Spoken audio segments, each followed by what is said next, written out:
എനിക്ക് ഏറ്റവും വലിയ അപ്രീസിയേഷൻ ആയിരുന്നു അത്. പുള്ളിക്കാരി അപ്പോഴാണ് എൻ്റെ മുമ്പിലേക്ക് ഒരു സാരി എടുത്ത് വെക്കുന്നത്. എനിക്ക് ഇന്നും നല്ല ഓർമ്മയുണ്ട്. ഒരു മഞ്ഞ കളറിലെ പട്ടുസാരിയാണ്, കാഞ്ചീപുരം സാരിയാണ്, പച്ച ബോർഡറുള്ള കട്ടുന്നത്. അതിൽ ഞാൻ എന്നെ കാണിക്കുമ്പോൾ ഞാൻ തുറന്ന് നോക്കുമ്പോൾ ഒരു 18 കട്ടിങ് ഉണ്ട് അതിനകത്ത്, കത്രിയപ്പാടുകൾ ഇടുന്നുണ്ട്. അവരുടെ മകളുടെ വീട്ടിൽ നിന്ന്, അതായത് കല്യാണം കഴിച്ചു കൊടുത്ത വീട്ടിൽ ആരോ ഒരാൾ ചെയ്തതാണ്. ഇവരോടുള്ള ദേഷ്യം തീർത്തത് സാരിയിലായിരുന്നു എന്ന് തോന്നുന്നു. അങ്ങനെ ഞാൻ 2 ദിവസം ആ സാരി ഇങ്ങനെ വിടർത്തിയിട്ടിട്ട് ഞാൻ അതിലേക്ക് തന്നെ നോക്കിയിരുന്നു എന്ത് ചെയ്യും. 18 വെട്ടാണ് ആ സാരിയിലിരിക്കുന്നത്. അതൊക്കെ പല പല രൂപത്തിലാണ് കട്ട് ചെയ്തിരിക്കുന്നത്.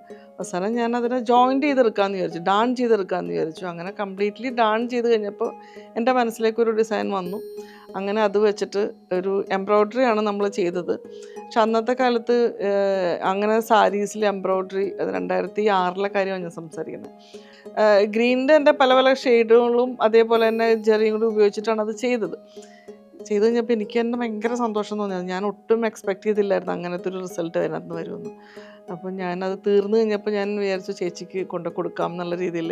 ഇങ്ങോട്ട് വരാൻ വേണ്ടിയിട്ട് നിൽക്കാനുള്ള എനിക്കൊരു സമയം എനിക്കില്ല കണ്ടു കഴിഞ്ഞപ്പോഴത്തേക്കും. അങ്ങനെ ഞാൻ അതുമായിട്ട് ചേച്ചിയുടെ വീട്ടിലേക്ക് പോയി ഞാനിത് കൊണ്ട് കൊടുത്തു കഴിഞ്ഞപ്പോഴത്തേക്കും പുള്ളിക്കാരി എന്നെ കെട്ടിപ്പിടിച്ചൊരു കരച്ചിലായിരുന്നു. അതെനിക്ക് ഭയങ്കര ഒരു ഏറ്റവും വലിയ അപ്രീസിയേഷൻ ആയിരുന്നു അത്. പുള്ളിക്കാരി അത് എന്നോട് പൈസ ചോദിച്ചു. ഞാൻ പറഞ്ഞു എനിക്കിതിന് പൈസ വേണ്ടാന്ന് പറഞ്ഞു.